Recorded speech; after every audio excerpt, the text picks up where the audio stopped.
بسم اللہ الرحمن الرحیم الصلاۃ والسلام علیک یا رسول اللہ الصلاۃ والسلام علیک یا نبی اللہ الصلاۃ والسلام علیک یا حبیب اللہ وعلی آلک و اصحابک یا نور اللہ صلی اللہ تعالی علیہ وسلم۔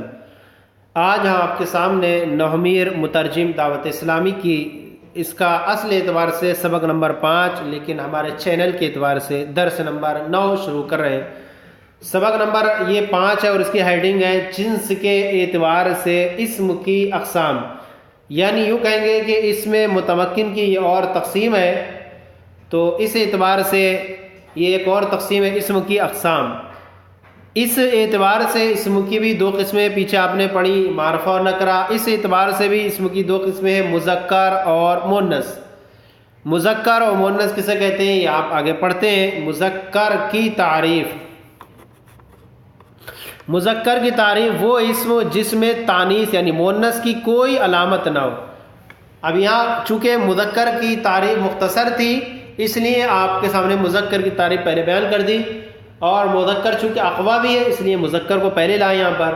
تو جب اس میں تانیث کی کوئی علامت نہ ہو تو اسے ہم مذکر کہیں گے۔ اب آپ کیسے کہیں گے کہ ہم کیسے پہچانیں مؤنث کیسے ہے نہیں ہے تانیث کی علامت، تو وہ آگے آ رہا ہے مؤنث کی علامتیں کتنی ہیں۔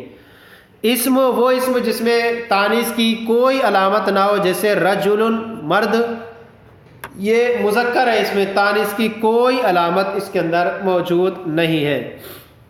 آگے ہے اب مؤنث کی تعریف۔ اس میں مؤنث کی تعریف وہ اسم جس میں تانیث کی یعنی مؤنث کی کوئی علامت ہو، جیسے امرأۃن، اس کے اندر علامت وہ تائے ملفوظہ ہے، پڑھنے میں آ رہی ہے امرأۃن۔ اب یہاں پر کچھ بیان کر رہے ہیں فائدہ۔ تانیث کی علامات 4 ہیں۔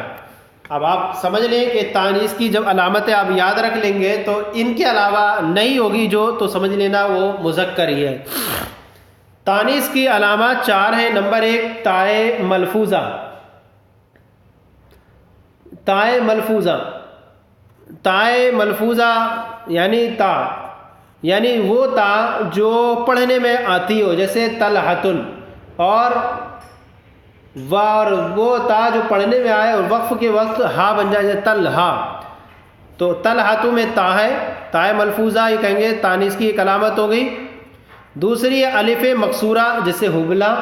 الف مکسورہ اسے کہتے ہیں وہ الف جو اسم کے آخر میں یا سے پہلے آئے، یا سے پہلے آئے، وہ اسم الف جو اسم کے آخر میں یا سے پہلے کھڑے زبر کی صورت میں آئے، جیسے آپ دیکھ رہے ہیں حبلہ میں، تو الف مکسورہ بھی تانیث کی علامت ہے، لہذا کہیں الف مکسورہ آ جائے تو وہاں پر بھی کہیں گے ہم یہ مؤنث ہے۔ تیسری ہے تانیث کی علامت الف ممدودہ۔ الف ممدودہ وہ الف کہلاتا ہے جو اسم کے آخر میں آئے اور اس کے بعد حمزہ ہو۔ اسم کے آخر میں ہمرا، یہ اسم کے بعد میں آیا الف اور اس کے بعد جو ہے حمزہ ہے، تو اس کو کہیں گے الف ممدودہ۔ تو 3 قسمیں ہوئی، پہلی تائے ملفوظہ، الف مکسورہ، الف ممدودہ۔ چوتھی ہے تائے مقدرہ، یعنی جو تا لفظاً تو ظاہر نہ ہو لیکن جو اس کو اہل عرب مؤنث مانتے ہو تو اس کو ہم کہیں گے یہ تا اس کے اندر پوشیدہ ہے، تو اس کو بھی ہم کہیں گے یہ تا تو مؤنث ہے۔ جیسے تائے مقدرہ وہ تا جو کسی اسم کے آخر میں موجود تو ہو لیکن پڑھنے میں نہ آتی ہو، جیسے اردن، اردن ہے، یہ اس کے آخر میں تا ہے لیکن پڑھنے میں نہیں آ رہی ہے، اصل میں اردتن تھا، اور اس کی پہچان کیا ہے اردتن تھا؟ کیونکہ اس کی تصغیر جب ہم لائیں گے اردن کی تو تصغیر ارائدتن آتی ہے، اور اصول یہ کہ تصغیر اسما کو ان کی اصل کی طرف لے جاتی ہے، تو پتہ چل جاتا ہے اب تصغیر لاتے ہیں تو اسما جو ہوتے ہیں ان کی اصل نکل کے آ جاتی ہے کہ اصل کے اندر تا تھی، تو اس اعتبار سے ہم کہیں گے کہ اردن بھی تانیث ہے اور مؤنث ہے، اگرچہ اس کے اندر تا ملفوظہ نہیں ہے۔ تو اب اس اعتبار سے کہیں گے کہ تانیث کی جو ہے وہ تانیث مؤنث کی 4 علامت ہے، کوئی علامت اس میں سے پائی جائے تو اسے مؤنث کہا جائے گا، نہ پائی جائے تو مذکر ہوگا۔ الف مکسورہ، الف ممدودہ اور تائے ملفوظہ اور تائے مقدرہ۔ خیال رہے کہ جس اسم میں، اب یہاں بیان فرما رہے ہیں تائے مقدرہ آ گیا تھا، خیال رہے جس اسم میں تانیث کی علامت تائے مقدرہ ہو اسے مؤنث سماعی کہتے ہیں۔ اسے مونس سماعی کہتے ہیں، یعنی اہل عرب سے ایسا ہی سنا گیا ہے کہ وہ اس کو مونس استعمال کرتے ہیں، اگرچہ ان کے اندر تا لفظاً نہیں ہوتی تو اس کو ہم مونس سماعی کہیں گے۔ اب چونکہ اس میں مذکر کی تعریف ہو گئی، مذکر کی اقسام نہیں تھی، اس میں مونس کی اقسام تھی، 4 قسمیں، تانیث کی علامتیں 3 تھیں۔ بعض کتابوں کے اندر 3 بیان کی ہیں، لیکن یہاں آپ کے سامنے 4 بیان کی۔ اب یہاں بیان کر رہے ہیں اس میں مونس کی اور بھی اقسام ہیں۔ اس میں مونس کی بھی 2 قسمیں، مونس حقیقی اور مونس لفظی۔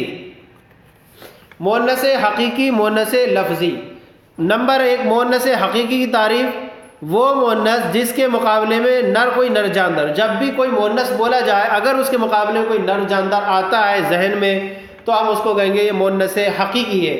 جیسے امرأۃ، عورت، اب اس کے مقابلے میں رجل ہے، مرد ہے، جب بھی بولا جائے گا تو امرأۃ کے مقابلے میں رجل کا تصور آئے گا تو ہم کہیں گے امرأۃ یہ مونس حقیقی ہے۔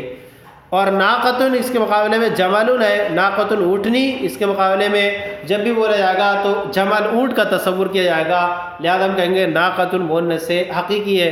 اب چاہے وہ مذکر انسانوں میں ہو یا مذکر وغیرہ، چاہے وہ مونس انسانوں میں ہو یا مونس جانوروں میں ہو۔ اب آگے ہے مونس لفظی۔ مونس حقیقی ہو گئی، مونس لفظی۔ مونس لفظی کی تعریف، وہ مونس جس کے مقابلے نر جاندار نہ ہو، یعنی آسان سمپل طور پر یوں یاد رکھنا آپ کو کہ وہ مونس جس کے مقابلے کوئی نر جاندار ہو اسے مونس حقیقی، اور وہ مونس جس کے مقابلے میں نر جاندار نہ ہو اسے مونس لفظی کہتے ہیں۔ جیسے ظلمۃ تاریکی، اس کے مقابلے میں نور ہے لیکن کوئی نر جاندار نہیں ہے تو اب اسے کہیں گے کہ ظلمۃ مونس لفظی ہے، اور قوت طاقت، اس کے مقابلے میں ضعف کمزوری ہے تو اس کو کہیں گے کہ یہ قوت جو ہے یہ مونس لفظی ہے، اس کے مقابلے میں ضعف یہ ہے، کوئی نر جاندار نہیں ہے۔ تو تانیث کا جو اقسام کا آپ نے بیان پڑھا، اس اعتبار سے دیکھیں تو اس اعتبار سے جنس کے اعتبار سے اسم کی 2 قسمیں ہوئی، مذکر مونس۔ مذکر کی تعریف بیان کی جس میں تانیث کی کوئی علامت نہ ہو، پھر مونس جس میں تانیث کی علامت ہو، پھر بیان کیا گیا تانیث کی 4 علامتیں ہیں، الف مکسورہ، الف ممدودہ، تاء مقدرہ، تاء ملفوظہ۔ پھر اس کے بعد آپ کے سامنے بیان کیا کہ مونس کی بھی 2 قسمیں، مونس حقیقی، مونس لفظی۔ مونس حقیقی کی تعریف کی، مونس لفظی کی تعریف بیان کی۔ تو یہ سبق ہمارا نحومیر کا آپ کے سامنے مکمل ہو گیا۔ آپ کو یہ ہمارا سلسلہ کیسا لگا ضرور کامنٹ باکس میں لکھ کر ارسال کریں۔ اگر کوئی کمی تو اصلاح فرمائیں۔ ہمارے چینل مفتی گلریز مصباحی درس نظامی کو سبسکرائب کریں، دوسروں کو شیئر کریں تاکہ دوسرے بھی آپ کے ساتھ ثواب میں شریک ہو جائیں۔ جزاکم اللہ خیرہ، اللہ آپ کے علم میں برکتیں عطا فرمائے۔